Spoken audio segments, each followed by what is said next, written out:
The day Brandon Ellis walked into Vertex Dynamics, I still remember the first time Brandon Ellis stormed into the main office of Vertex Dynamics like he was about to conquer Wall Street itself. It was a crisp Monday morning, the kind where the air outside bites at your skin and the coffee tastes just a little stronger. Inside, the mood was cautious, the kind of tension you can feel humming through the fluorescent lights.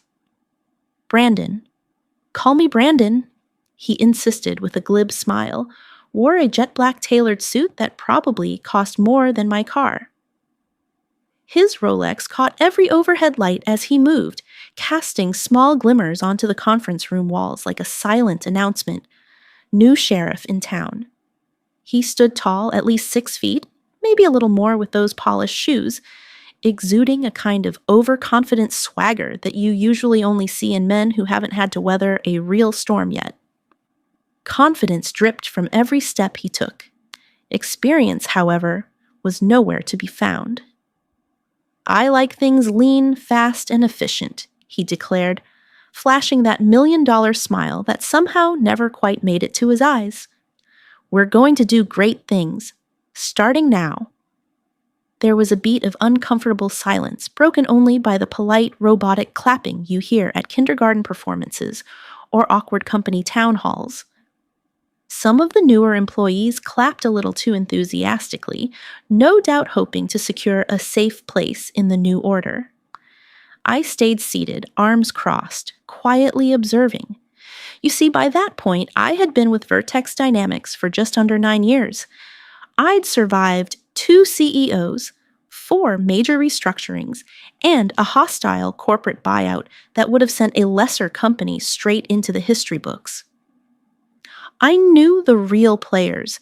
I understood that surviving in the tech world wasn't about flashy slogans or inspirational speeches.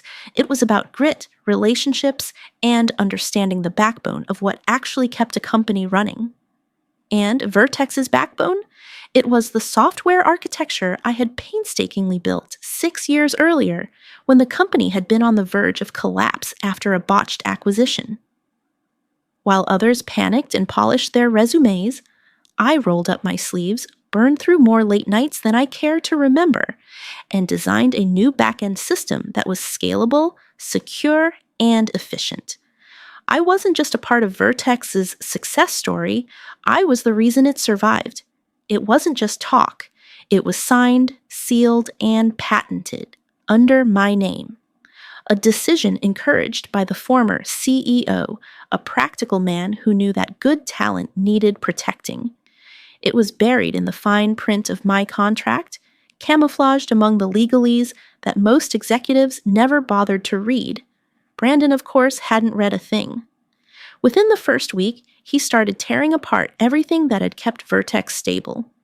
He canceled the regular project reviews that had once kept our cross-functional teams humming like a well-oiled machine, replacing them with vague vision strategy syncs. By Thursday, 3 mid-level managers had been fired, 2 of them by cold, impersonal emails that arrived like death notices. It wasn't change driven by necessity, it was change driven by ego. He didn't understand the architecture. He didn't even ask.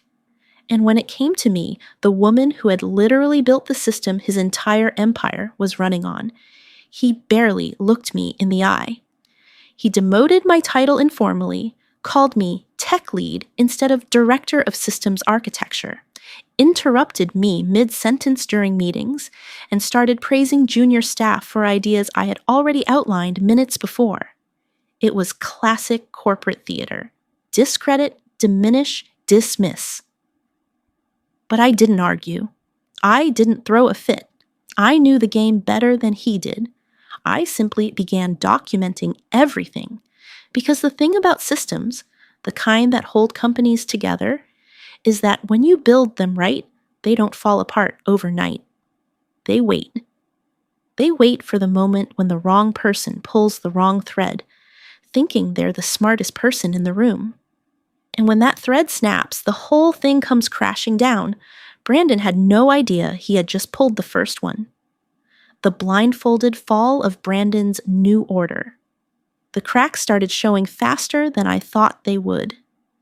By the end of Brandon's second week, the office that once thrummed with quiet, focused energy was now a battlefield of confusion. Developers weren't sure who reported to whom. Deadlines got missed. Clients started asking uncomfortable questions no one could answer.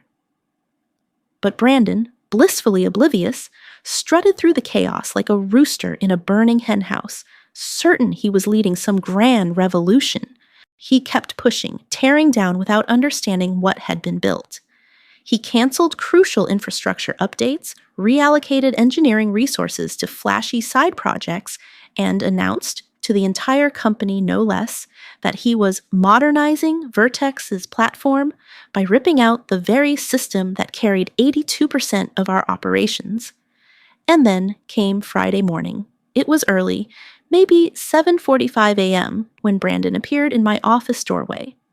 He leaned casually against the frame, arms crossed, that same smug grin plastered across his face, like he thought he was starring in a bad corporate sitcom. "Samantha," he said, not even offering me a seat at my own desk. "Can we talk?" I kept my expression neutral and gestured at the chair across from me. He didn't sit. "I'm going to be blunt," he said, using that faux honesty tone men like him favor when they think they're doing you some kind of favor. "You've been here a long time, maybe too long. Things are changing, and we need people who move at a different pace." I raised an eyebrow. "Meaning?" He straightened, smoothing an invisible wrinkle from his suit jacket. "Meaning, I'm letting you go, effective immediately. Your position is redundant. HR has the paperwork ready. You'll get a severance package, of course." It was so polished, so rehearsed, I almost laughed. Not because it was funny, but because he had absolutely no idea what he had just done. He thought he was swatting a fly. In reality, he had just set fire to the entire server room. I leaned back in my chair, watching him, really watching him. The cockiness, the carelessness, the dangerous ignorance. I knew in that moment that he hadn't read the fine print in my employment contract. He hadn't seen the licensing clause tied directly to the back-end architecture. He didn't understand that without my explicit written consent, Vertex could not legally continue using the very system that ran their customer portals, billing, scheduling, reporting, and internal operations. I could have told him. I could have handed him a chance to fix it quietly. But sometimes the best lessons come when you let someone fall on their own. I stood, reached out my hand in a professional gesture. Brandon just gave me a perfunctory nod and turned away, tossing a final cutting remark over his shoulder. "I'm not about to waste another dime on an incompetent employee who peaked 5 years ago." My smile didn't even flicker. "Good luck, Brandon," I said, voice smooth as glass. He paused like the calmness confused him. Then he walked out, whistling under his breath. Packing my things was methodical, almost clinical.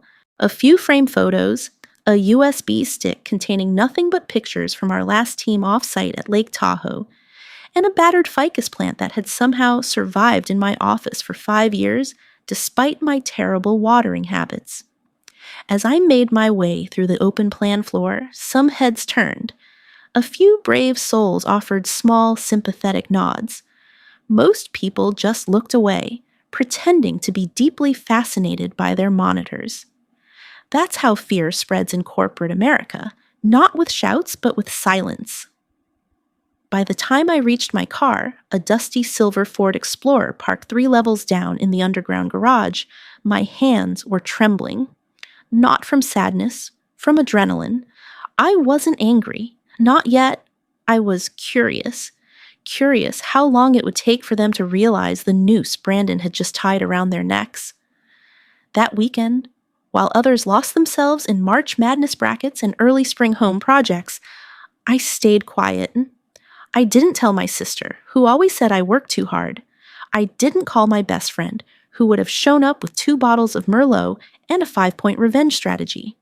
And I sure as hell didn't breathe a word to my ex-husband, who once told me I was married to my job. I needed silence. I needed space. I needed to think.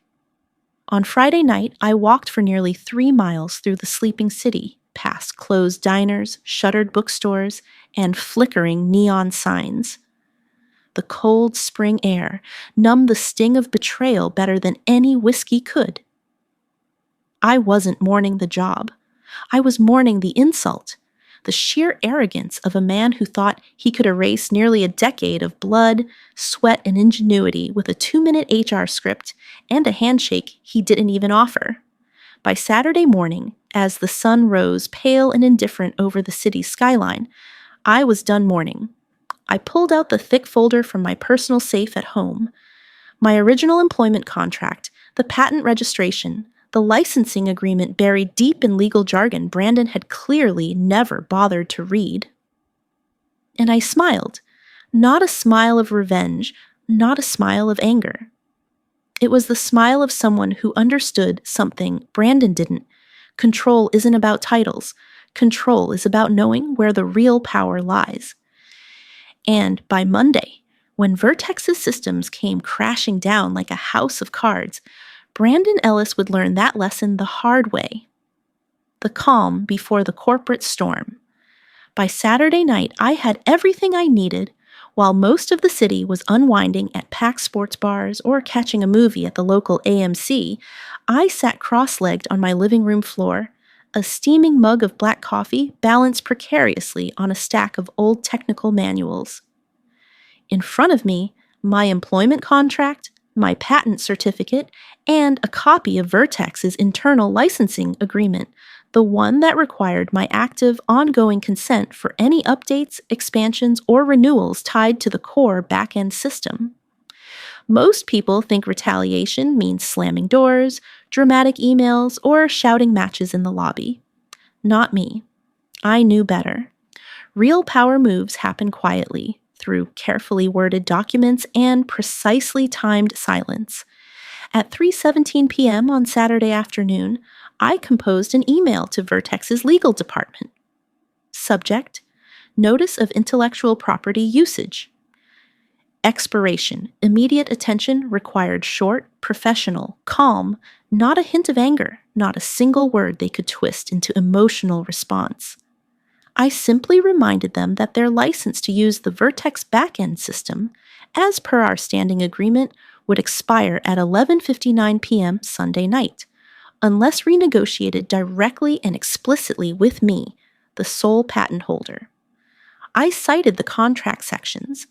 I listed the patent number, US 9347901B, in bold.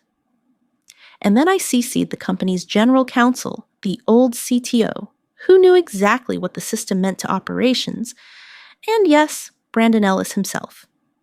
After clicking send, I closed my laptop, laced up my sneakers, and went for a 4-mile run through the still cool streets. The rhythmic pounding of my feet on the cracked sidewalks beat out the rising tension in my chest. By the time I made it back to my apartment, breathless and flushed, I felt lighter. Focused. The next 24 hours were just a waiting game. Sunday passed in slow motion. First came 2 missed calls from an unfamiliar number. Then a voicemail from HR, cloaked in that overly cheerful panic HR professionals are trained to fake. Hi, Samantha. Just hoping to clarify a few things regarding your recent separation paperwork. An hour later, a message from Vertex's legal team, tone tight and clipped. Please contact us at your earliest convenience to discuss the terms of your prior agreement and associated intellectual property matters. And finally, late that night, an email from Brandon himself. Subject line: Urgent contract misunderstanding. His words were a blend of fake friendliness and thinly veiled desperation. Samantha, I believe there's been a miscommunication. I'd appreciate a chance to speak with you directly to resolve this situation before business hours resume Monday. I didn't respond. I let them stew. Monday morning came. I was up before the sun, the familiar hum of the city rising outside my window. I brewed a pot of strong Colombian roast, loaded up my inbox, and settled into the worn leather couch that had cradled me through years of late-night coding marathons. At exactly 8:07 a.m., the first wave hit. Emails, texts, missed calls, subject lines screamed in all caps. System error, urgent. Backend authentication, failure, client dashboards down, immediate response required, critical outage. And then, my favorite, Samantha, please call me now. Brandon. The chaos had begun. An old friend from the product team, Megan Carter, texted me. Did you do this? Please tell me you did this. Brandon is losing his mind. Whole systems are down, board's been looped in, clients are calling non-stop. I smiled, not out of malice, but out of clarity. This wasn't sabotage, it was simply the natural result of incompetence colliding with arrogance. Brandon had dismissed value without understanding it. Now he, and the entire company, were paying the price. At 8:31 a.m., my phone rang again. This time, I answered. Samantha, Brandon's voice cracked through the speaker, all forced calm and barely concealed panic. We need to talk. I'm happy to talk, Brandon, I said smoothly. But not about a job. We're discussing licensing now, as an external consultant. Silence. A heavy, stunned silence.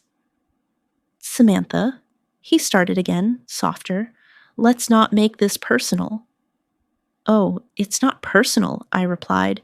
It's contractual. Then I hung up. By 9:12 a.m., I was walking back into Vertex's headquarters, not through the side entrance like a low-level staffer clutching a cardboard box. Through the front lobby, head high, heels clicking sharply against the marble floor. The receptionist, a young woman I didn't recognize, blinked when she saw me. Miss Pierce, she said, almost whispering. Legal. They're expecting you. The energy in the lobby had shifted. People paused mid-conversation, turned their heads, pretended not to stare. I rode the elevator to the 7th floor alone, feeling the soft hum of anticipation beneath my skin. Today wasn't about revenge. It wasn't even about proving a point. Today was about reclaiming what was mine, about teaching a lesson that should have been obvious from the start. When you dismiss the architect, you risk the collapse of the whole house. And Brandon, he had just learned that lesson the hard way. When the hunter becomes the hunted. The conference room on the 7th floor had once been the heart of Vertex's strategic meetings, polished oak table, floor-to-ceiling windows with a sweeping view of downtown, and a wall-mounted monitor displaying the company's proud metrics on better days. Today, it felt more like a war room. 3 members of the legal team were already there when I walked in, laptops open, faces pinched with tension. The company's general counsel, a gray-haired man named Daniel Reed, rose to greet me. His handshake was firm, but his eyes gave away what the board had clearly already realized. They were not holding the stronger hand anymore. Samantha, thank you for coming, Daniel said carefully, motioning for me to sit. We want to address the current situation quickly and amicably. I smiled politely and took my seat at the far end of the table, placing my neatly organized folder in front of me. I didn't rush. I let the silence stretch just long enough to remind everyone in the room that this was no longer their negotiation to lead. Daniel cleared his throat and dove in. We've reviewed the licensing documents you submitted. Your claims regarding the system's patent and operational dependency are valid. The expiration date, as you noted, passed at midnight Sunday. He leaned forward slightly, hands clasped. We're prepared to offer a retroactive extension, same terms as before, for 1 year, full operational access, with your support on a consulting basis. I didn't blink. I didn't come back for breadcrumbs. I leaned forward just enough to meet his gaze squarely. That won't work for me. A ripple of discomfort passed around the room. One of the younger associates scribbled something furiously into her notepad. I'm not interested in restoring old terms, I continued smoothly. I'm here to renegotiate based on the current value of the system and the critical operational risk your company is now facing. Another silence, heavier this time. You're experiencing downtime, correct? I asked, knowing full well the answer.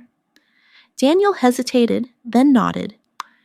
Yes, client-facing portals, internal reporting systems, and CRM functions are all impacted. Exactly.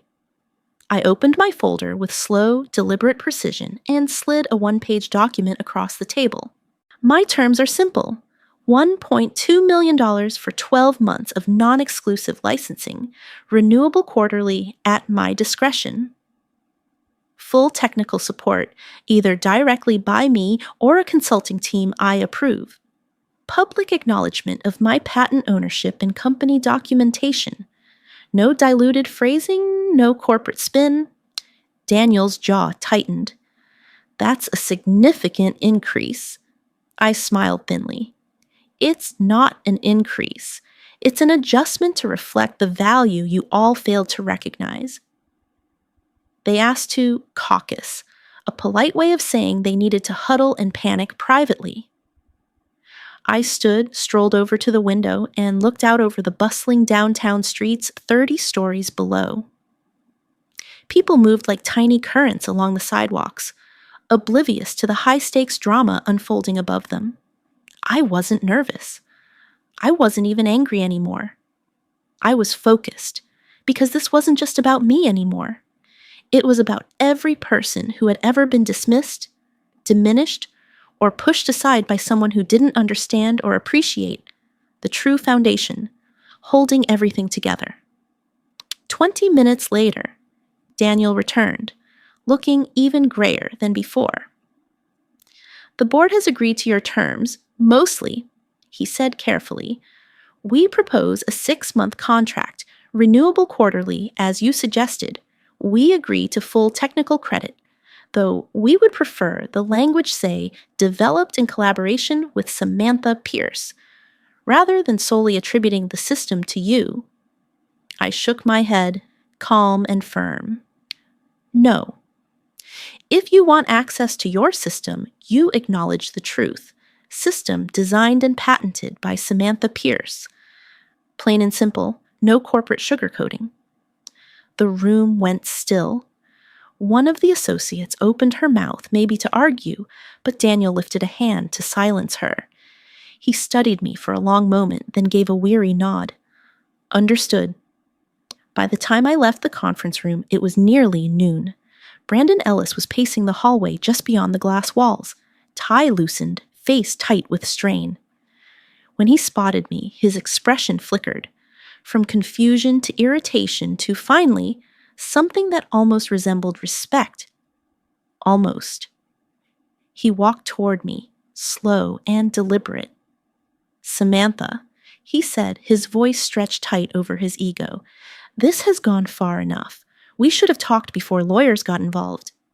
You mean, I said, voice steady, before you fired me without cause, without reading a single document tied to the system your company depends on? His mouth opened, then shut again. No script for this. I'm not angry, Brandon, I said, stepping past him toward the elevators. I'm just done playing small to make other people comfortable. I pressed the elevator button, turned back over my shoulder, and added, Good luck, Brandon. You're going to need it. When the door slid shut, I let out a long, slow breath. This wasn't revenge. This was clarity. This was earned authority. Brandon had underestimated the wrong woman. And now, Vertex's future, for better or worse, would have to run through my terms, exactly as it should have been from the start. When the tower crumbled. By the time I reached the parking garage, my phone buzzed again. Another email. This one wasn't from Brandon. It was from the chair of Vertex's board of directors. Subject, Request for private consultation. Urgent. They weren't asking anymore. They were summoning. Wednesday morning arrived, dressed in somber gray clouds, a fitting backdrop for what was about to unfold. I pulled into the executive parking lot at 9 a.m. sharp, passing rows of luxury sedans and SUVs that gleamed under the fluorescent lighting. Funny how titles and corner offices had made some of these people feel invincible. Not today. At 10:55 a.m., I stepped into the boardroom on the top floor. The air was thick with tension, the kind you can feel even before a single word is spoken. There they were. A dozen board members seated around the sprawling mahogany table, polished shoes tapping anxiously under $2,000 suits, Rolexes glinting under recessed lighting. And across from them, slouched in his chair, was Brandon. He looked smaller than I remembered.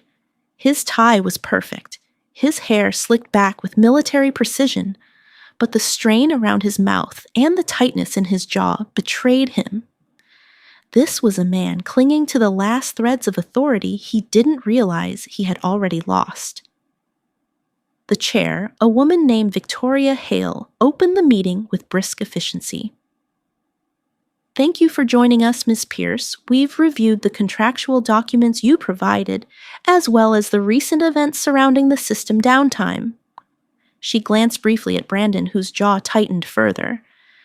We would appreciate your insights before we proceed with internal deliberations.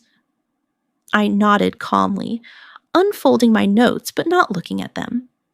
I didn't need paper to tell this story. I had lived it. Leadership, I began, letting my voice carry to every corner of the room, is not about control. It's about clarity. It's about understanding the systems that power your organization, technical and human alike. Brandon shifted in his seat but said nothing. When a new executive steps into a system they don't understand, they have two choices: listen or bulldoze. Brandon chose the latter. He dismissed expertise without review, fired key personnel without examining operational dependencies, and created legal exposure so severe it triggered immediate client distrust and potential regulatory scrutiny. I let that sink in. Several board members exchanged uncomfortable glances. Good. I'm not here to relitigate my own termination. I'm here to remind you that when leadership ignores the architecture of its foundation, whether in code or in people, the entire structure eventually crumbles. I paused, giving them space to absorb it. If Brandon didn't think to ask about intellectual property tied to 82% of your operational systems, I said, my voice steady, what makes you believe he'll handle partnerships, acquisitions, or compliance any better? Victoria Hale leaned back slightly, her fingers steepled under her chin. Another director scribbled furious notes into a leather-bound pad. I didn't need to say more. The evidence was already bleeding through every server outage, every missed client call, every dollar lost since Sunday night. Thank you, Ms. Pierce, Victoria said, her voice cool but respectful. Please wait outside while we deliberate. The hallway outside the boardroom was colder than I remembered, all glass and steel in that sterile smell of over-filtered air. I leaned against the wall, arms folded, watching the clouds drag their heavy bodies across the skyline. Through the frosted glass, I could hear raised voices, not mine, Brandon's, blaming legal, blaming IT, blaming poor communication from prior leadership, blaming everyone but himself. Typical. At 11:47 a.m., the door cracked open. Victoria stepped out, her expression unreadable. Ms. Pierce, would you come back in? I walked in, calm and measured. The room felt different now. The balance had shifted. The predator had become the prey. Victoria spoke first. Effective immediately, she said, Brandon Ellis is placed on administrative leave pending formal review. A revised internal statement will be released, acknowledging your contributions and clarifying the situation. She handed me a crisp printed memo. The first line hit like a thunderclap. We formally recognize Samantha Pierce as the architect of Vertex's core infrastructure. Her innovation and contributions have been instrumental to the company's success. There it was, in black and white, recognition, truth. Additionally, Victoria continued, we would like to discuss a future consulting partnership with you to ensure stability and prevent such risks moving forward. I smiled, a slow, genuine smile. Thank you. I'd be happy to discuss that as an external consultant. When I left the boardroom, the shift in the building was almost palpable. In the hallways, people who once avoided my gaze now offered quiet nods, small smiles. Not pity, respect. Megan Carter from Product passed me near the elevators, her voice low with excitement. They're calling you the firewall upstairs. You stopped the whole system from burning down. I smiled again, softer this time. Better than being called redundant. The elevator dinged. As the door slid open, I glanced back one last time at the floor where I had spent nearly a decade. Not with regret, not with sadness, but with a deep, steady pride. Not because I had survived, but because I had changed the game. And Brandon? He wouldn't just be facing an internal review. He'd be facing a legacy he couldn't control, rewrite, or erase. Building a legacy beyond a title. The announcement hit Vertex's internal channels at 2:03 p.m. that Friday. Effective immediately, Brandon Ellis has been placed on administrative leave pending a full investigation into recent management decisions, including termination procedures and contractual oversight. Vertex Dynamics formally acknowledges Samantha Pierce as the architect of our core infrastructure. Her patent and licensing terms are now part of our official operating agreement. We are grateful for her continued partnership and leadership through this transition. It was a simple message, but inside the company, it struck like a thunderclap. People who hadn't so much as glanced at me in weeks were suddenly popping their heads into the hallway, offering small nods, cautious congratulations. Some clapped me on the back as I passed by. A few whispered, "About time," when they thought no one else could hear. It wasn't vindication I was after. It was acknowledgement, real, tangible, documented truth that couldn't be spun or erased. I didn't stay long that afternoon. There was no need to bask in the afterglow. The work wasn't done yet. The following Monday, I met with Vertex's legal team again. Not because there was another crisis, but because I had a proposal. It wasn't enough to fix the damage for myself. I wanted to fix the system so it wouldn't happen again to the next Samantha Pierce, or the next bright mind who thought hard work and loyalty were enough protection. I laid out a plan, clear, simple, essential.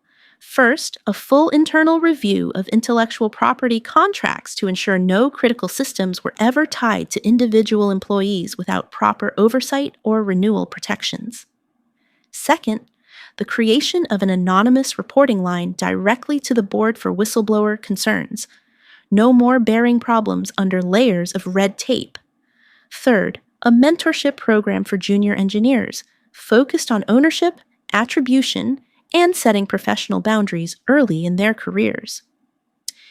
Daniel Reed, the general counsel, listened intently, occasionally jotting notes in a battered leather notebook.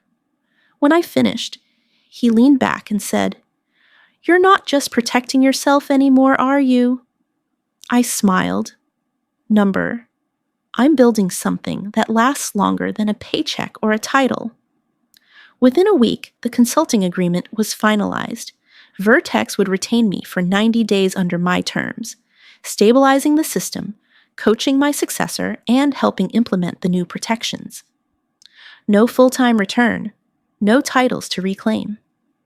I had already moved past needing a badge to prove my worth. 2 weeks into the consulting work, after a long day training a fresh-faced systems architect named Luis, brilliant, a little green, but full of the right kind of hunger, I found myself standing outside the Vertex building. It was nearing 6 p.m., the golden hour casting a warm glow over the glass and steel facade. A group of interns hurried past, arms full of takeout bags and laptops. One of them, a young woman in thick glasses and a nervous energy hoodie, paused when she spotted me. "Are you Samantha Pierce?" she asked, her voice a mixture of awe and disbelief. I nodded. Her face lit up. "I just wanted to say, what you did, standing up for yourself, and for all of us. It's kind of legendary around here. We talk about it all the time in the Slack channels." I chuckled, genuinely touched. "Keep speaking up," I said. "Don't wait for permission." She beamed and jogged to catch up with her group, leaving me standing there, heart full in a way no bonus check or fancy title could ever replicate. Legacy. Not the kind they carve into marble, but the kind whispered through hallways and late-night Slack chats, passed quietly from one young hopeful to another. That weekend, I finally turned off my phone, packed a small overnight bag, and caught the 3:10 p.m. Amtrak out of the city. No laptops, no strategy documents, just me, the sound of wheels on steel, and the soft blur of spring unfolding outside the window. For the first time in months, my mind was quiet. I wasn't running anymore. I wasn't fighting to be seen. I was exactly where I had always belonged. At the table I had built myself. The quiet power of knowing your worth. In the weeks that followed, life didn't suddenly transform into some glossy fairy tale. There were still late nights, still hard conversations, still the steady work of building something real, but something inside me had shifted permanently. Brandon Ellis's departure faded into the background noise of corporate memory, replaced by new leadership strategies, fresh initiatives, and cautiously optimistic town halls. Yet the real change wasn't just a new nameplate on the CEO's door. It was a deeper current, a cultural undercurrent that said, maybe for the first time in a long while, we see you.